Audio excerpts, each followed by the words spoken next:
পরিবর্তিত পরিস্থিতিতে আমরা পুলিশ এবং আর্মি যৌথ চেকপোস্ট পরিচালনা করে যে সকল যানবাহন কাগজপত্রের ত্রুটি আছে বা বেপরোয়া চলাচল করে সে সকলের বিরুদ্ধে আমরা আইনানুগ ব্যবস্থা নিচ্ছি। এটা সব মিলিয়ে প্রায় 1 লক্ষ টাকার কাছাকাছি।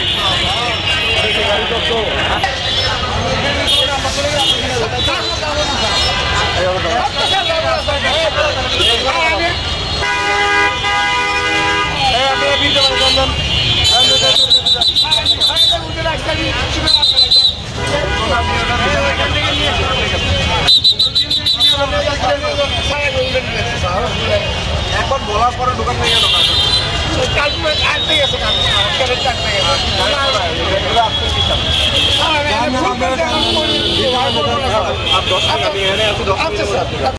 আসসালামু আলাইকুম। আমরা জেলা প্রশাসন বগুড়া থেকে ডিসি স্যারের নির্দেশে আজকে নিয়মিত এই সড়ক মনিটরিং, পৌরসভা রাস্তা এবং বিভিন্ন পার্ক দখল করে যে এরকম ব্যবসা পরিচালিত হচ্ছে তার বিরুদ্ধে আমাদের জেলা প্রশাসনের অভিযান।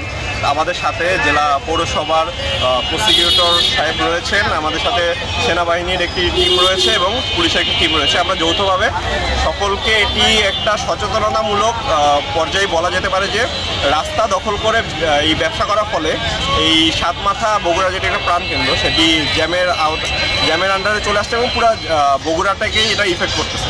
সো এই অভিযানটা আমাদের নিয়মিত চলবে, নিয়মিত বিভিন্নভাবে আসবে এবং আজকে আমরা একজনকে 500 টাকা জরিমানা করেছি সচেতনতামূলক হিসেবে এবং বাকি অনেককে এখান থেকে সরিয়ে দিয়েছি এবং পরবর্তীতে যদি তারা আবার এখানে আসে তাহলে আমরা তাদেরকে আইনের আওতায় নিয়ে আসবো। ডিস্টার এবং আমাদের জেলা প্রশাসনের যতজন সদস্য রয়েছেন আমরা সকলে মিলে একটি সভা করেছিলাম এই ব্যাপারে যে আমরা এই টেকসইভাবে যানজট মুক্তকরণের জন্য আমরা কি করতে পারি। তো প্রাথমিক পর্যায় হিসেবে এই যে ফুটপাত এবং রাস্তা দখলমুক্ত করাটা আমাদেরকে এখানে সর্বোচ্চ গুরুত্ব দেওয়া হয়েছে, যেহেতু এগুলোর ইম্প্যাক্টে দেখা যায় যে রাস্তার 3 ভাগের 2 ভাগই এদের আন্ডারে চলে আসতেছে এবং এক রুট দিয়ে গাড়ি চলতে পারছে।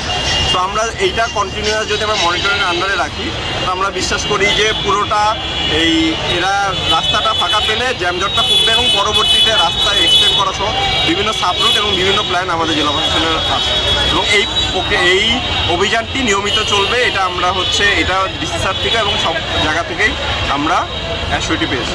এই অভিযানটি যে আমরা পরিচালনা করেছি এটা স্থানীয় সরকার আইন পৌরসভা 2009 অনুযায়ী আমরা পরিচালনা করেছি। এখানে ধারাতে বলা আছে যদি আপনি পৌরসভার কোনো স্থান যদি আপনি অবৈধভাবে অনুমতি ব্যতীত দখল করেন তাহলে আপনার বিরুদ্ধে ব্যবস্থা নেওয়া হবে। সেটি আপনাকে একটি অর্থদণ্ডের সহ এবং যা যদি পুনরায় পালন করে তাহলে আপনার একটি ডেইলি অর্থদণ্ড পালন করা হবে।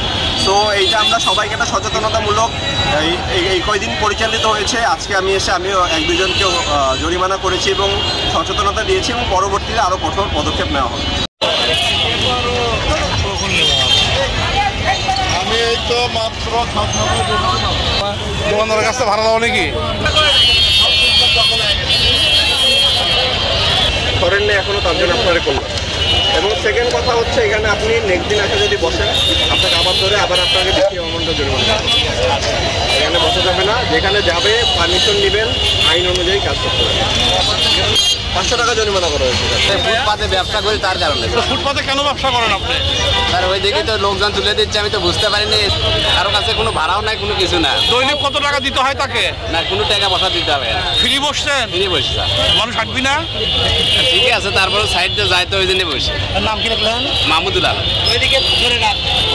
কত জরিমানা কত করছে? 500 টাকা। তাতে আপনি কি অপরাধী?